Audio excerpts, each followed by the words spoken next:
So that's how this transition from being an engineer to somebody connected with the financial industry. The way technology is moving, everything becomes obsolete. So I would advise to our people in the future who want to take up enterprise as an area and for which you don't need anybody's help.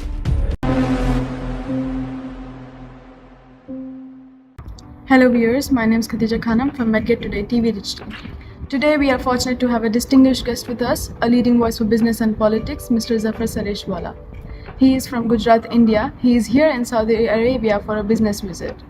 He is a well-known leading Muslim public figure, businessman, entrepreneur, educationist and a community leader, and one of the pioneers for Islamic finance across the world. He has a commitment to education and entrepreneurship from minorities in India through his initiatives. He is the former Chancellor of Maulana Azad Urdu University, and he also currently has businesses like Persoli Corporations and Sareshwala Enterprises. Sir, I would like to welcome you and thank you for giving us your very valuable time. Thank you so much for giving me this opportunity to talk to you. And I always give chance to young and upcoming people who take up this journalism, particularly from the ladies class. Thank you, sir. Sir, would you please elaborate about your childhood and your family and your educational background, please? See, I was born and brought up in Ahmedabad, Gujarat. I studied in St. Xavier's High School. Then I did my engineering from Government Polytechnic. I belong to a family which has been into business since 1890. So we are almost sixth generation entrepreneurs from the family. And our family's original business, even now, is manufacturing of industrial valves, which are used in petrochemical plants, thermal power stations, refineries. And I also started my career as a marketing engineer in the parent organization. So that was the family business, but then always had this fervor for stock market. During our childhood, we also, in all our family, including my cousins, we always used to invest in the stock market because this was going on since my grandfather's day. And when we were growing up in the early 80s or mid 80s rather, that was when the Indian stock market had started growing. So we used to, put forms in the new companies which were going to be listed, and we used to visit the stock market. And always the family had this axiom not to store all eggs in one basket. So always, since my grandfather's day, we used to invest in the stock market. So that was a fervor which we had, and ultimately that brought me to the stock market in '89. In fact, I left everything, went to Bombay in those days, and I joined the Bombay Stock Exchange. In fact, I was the first Muslim to ever be on the floor of the exchange. Those were the days, I don't know if viewers know now, those far cry method where, there was a big hall and maybe 3,000-4,000 people used to be there wearing blue shirts and, those outcry method. So I was on the floor. And then, slowly, that's how I joined the stock market and then went into the investment banking part of it, and that's how we built up a financial services company. And then after that, I took up an interest that there is something called Islamic finance. So I think in late 90s, I set up or I in fact wrote a paper that how to set up an Islamic fund in non-Islamic environment. And that was published by Harvard University, I think in 2001. And 2000 it was published, and then I made that as a product and launched the first global Islamic equity fund regulated by the Financial Service Authority UK. So that's how this transition from being an engineer to somebody connected with the financial industry, that's how I came up. Mashallah, that's amazing, sir. It's amazing to know that. Can you please tell us the mission or vision of your company? See, of course, every company's mission and vision is to make money. We have shareholders, we have a publicly listed company. So we have responsibility towards the shareholders. So ultimately, the aim of the company is to make money and in a proper way. But then, after a long period of time being in the market, uh, earning for the company, I felt that there is a big vacuum within the Muslim community. And the two things which I saw, that we are financially illiterate.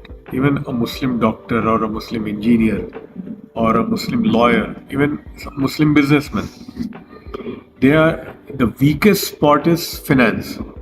And most of our people are financially literate, like they're not aware what basic banking is, how to manage your balance sheet, how to have your net worth certificates, statement of accounts, how to apply for a loan, how to repay, and then also capital market. What is this whole stock market is?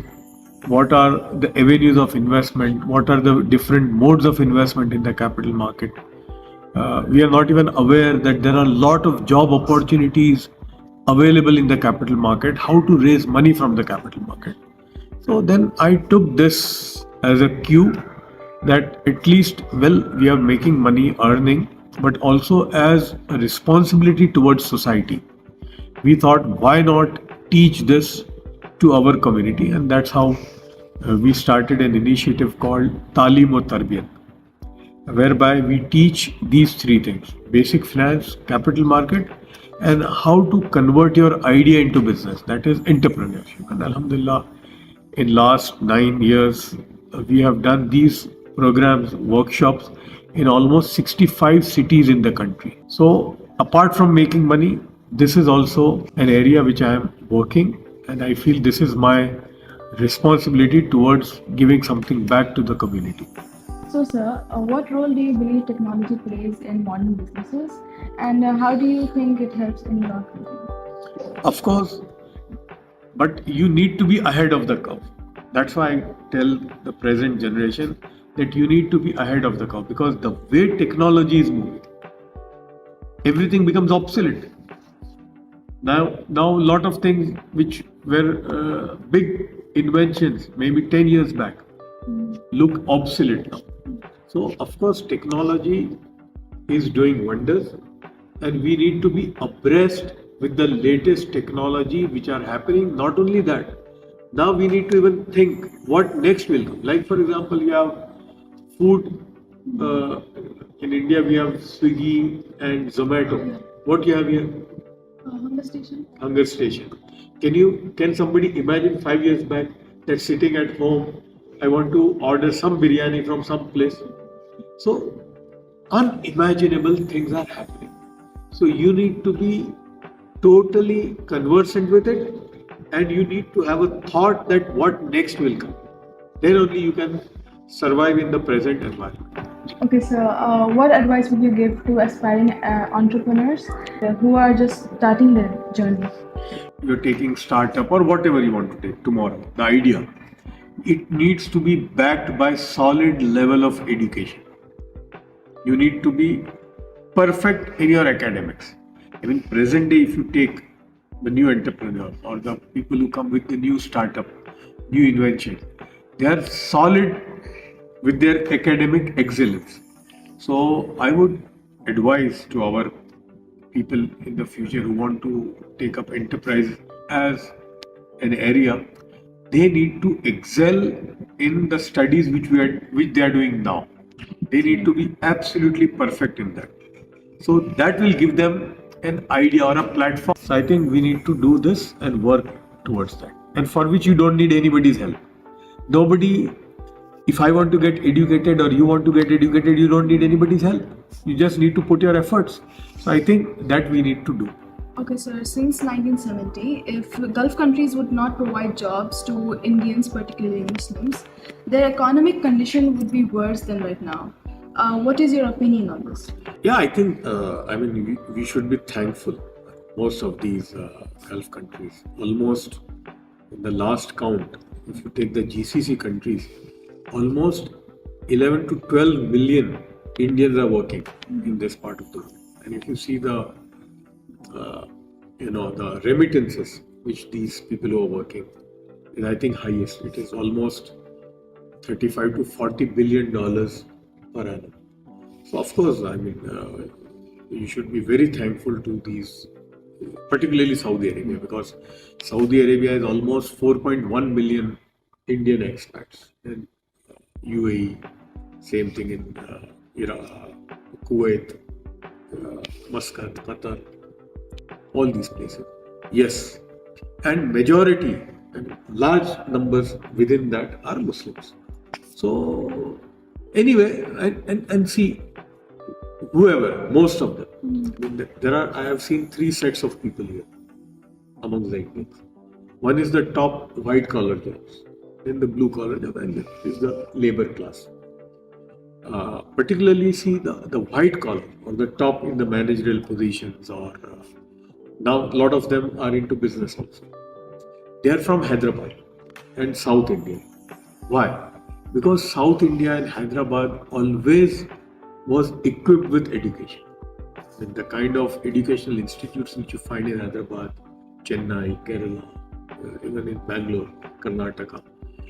The more you go towards north, we did find that, because people in north, but even in Gujarat, we never thought that education is a key. So we never looked at it. So the biggest advantage within that is the people from South India. And why? Because they are highly educated. Second, if I've been going to all the GCC countries for last so many years. Second, I find people from Aligarh Muslim University graduates or Jamia Millia, and they have got the best position.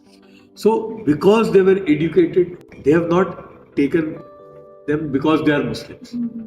Because they were fit, qualified, and they had those skills.